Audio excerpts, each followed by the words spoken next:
Oh, Vikings, let's win this game. 1 week into a new era, new general manager Nolan Teasley has already made 2 signings that caught a lot of people by surprise. And honestly, they may be the first clue about how he plans to shape this roster moving forward. At the same time, a major development around the NFL may have just driven Jordan Addison's future price tag through the roof. J.J. McCarthy is suddenly hearing predictions that would have sounded impossible a year ago, and hovering over everything is a quarterback battle that feels bigger every single day.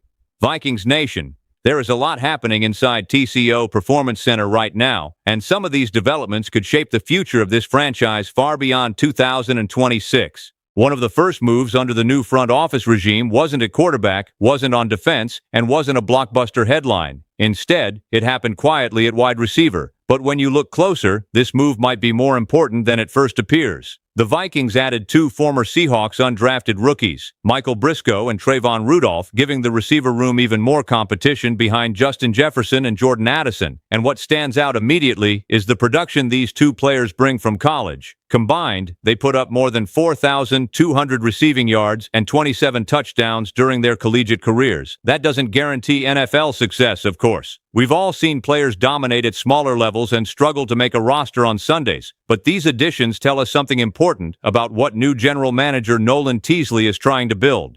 He came from Seattle, and one of the first things he did was bring in players he's already familiar with. That feels very intentional. Rudolph brings versatility as both a receiver and runner. Briscoe offers size, athleticism, and even occasional passing ability from trick play situations. Those are exactly the kinds of players coaches love during camp, because versatility often becomes the difference between making the roster and heading home. Of course, every addition means somebody loses an opportunity. In this case, that player was Joaquin Davis. The second-year receiver stood 6'4" and offered intriguing size, but the Vikings decided to move in another direction. That decision speaks volumes about how competitive this room has become.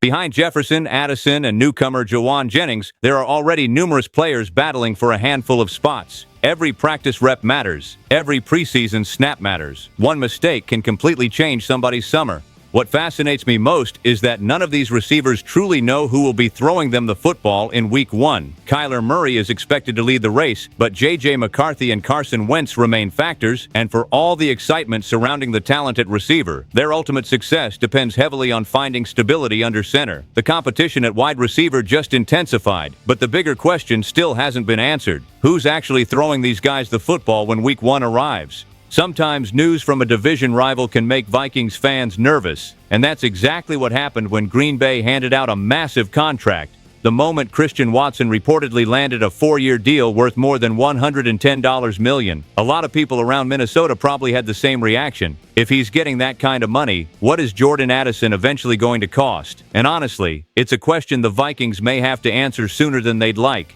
When you compare production, Addison has been better. More catches, more yards, more touchdowns, more consistency. Since arriving in Minnesota, he's become exactly what this offense hoped he would be. A legitimate secondary weapon capable of punishing defenses that focus too heavily on Justin Jefferson. The challenge is that elite wide receiver contracts are exploding across the NFL. Every new deal resets expectations. Every new signing raises the price of waiting. And Watson's contract may have done exactly that for Addison's future negotiations. Minnesota already committed major money to Jefferson, and nobody regrets that. He's one of the best players in football. But now the organization could eventually face a decision that very few teams have made successfully. Can you dedicate over $30 million annually to a second wide receiver while also maintaining a championship-caliber roster everywhere else? That's where things become complicated. Addison's production gives him real leverage now. If he continues developing and thrives with improved quarterback play, his value could climb even higher. The Vikings do have some time thanks to the 5th-year option, but waiting carries risk. Another productive season with the right quarterback could make these negotiations look completely different a year from now. There's also the reality that Addison's off-field issues create questions that the organization must consider. Talent alone doesn't drive contract decisions. Availability, maturity, and long-term reliability matter too. Still, from a football perspective, there's no denying what he brings to the offense. Defenses already struggled to contain Jefferson. When Addison is rolling, this attack becomes incredibly difficult to defend. The scary part for Minnesota's salary cap is that every big game, every touchdown, and every productive season potentially adds another layer to that future price tag.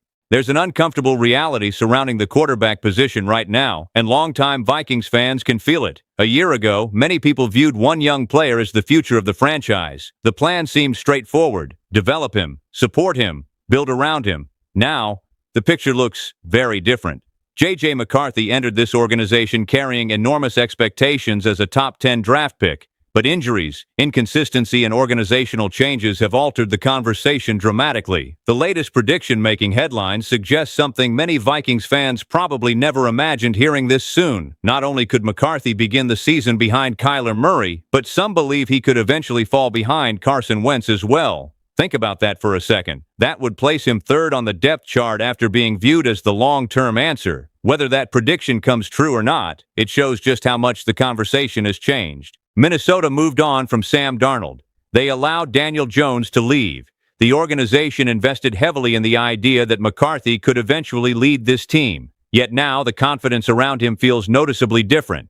Part of that is due to health concerns. Part of it stems from performance. And part of it comes from the arrival of Murray.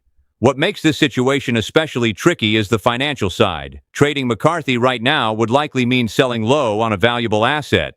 Rookie contracts at quarterback are among the most important advantages in football. Teams spend years searching for them. Giving up on one too early can haunt an organization for a decade. At the same time, if Murray plays well, the Vikings could face another difficult decision next offseason when his value inevitably rises. If Murray struggles, they may need McCarthy. If Murray succeeds, they may still need McCarthy because retaining Murray could become expensive. That's the corner this franchise is trying to navigate. Every possible outcome seems to create a new layer of decision-making. And for a franchise that has spent years searching for long-term stability under center, the quarterback conversation may only become more important as the season unfolds. Then came the comments that may have revealed more about the Vikings' current mindset than anything else we've heard this offseason.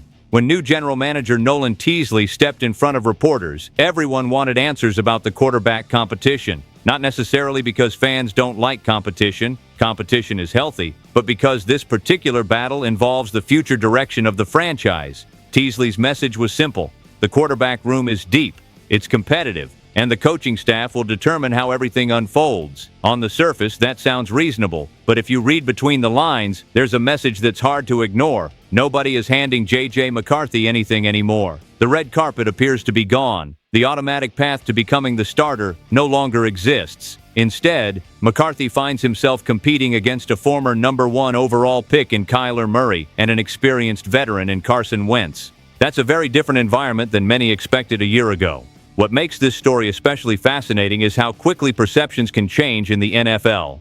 Last season, Kevin O'Connell frequently spoke about patience and development. This spring, the tone feels different. Murray didn't come to Minnesota simply to hold a clipboard. Most people around the league believe he arrived expecting a legitimate chance to start, perhaps even believing he has the inside track already. And honestly, why wouldn't he?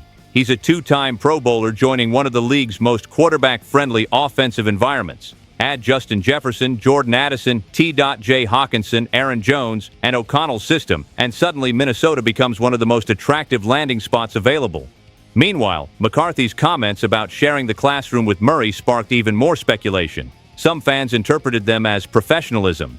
Others sensed frustration underneath the surface. Whatever the truth may be, the pressure now rests squarely on O'Connell and this coaching staff. They have to get this decision right. The defense is strong, the offensive weapons are loaded, the roster is talented enough to compete. But if the quarterback situation remains unsettled deep into the season, every other strength becomes harder to maximize. And that's why this battle continues to overshadow almost every other conversation surrounding the Vikings right now. That's what makes this week feel so important. New players are arriving, contract questions are getting bigger, young stars are fighting for their futures, and the quarterback room remains the center of everything. As Vikings fans, we've seen seasons defined by decisions made under center more times than we can count. Maybe this competition brings out the best in everyone. Maybe it creates difficult choices down the road. Maybe it ends up shaping the direction of this franchise for years. Either way, the road ahead is going to be fascinating to watch. Let me know which of these stories you think will have the biggest impact on the Vikings this season. As always, thank you for being part of this incredible community. Stay strong, keep believing in the purple and gold, and I'll see you in the next one. Skol Vikings, let's go!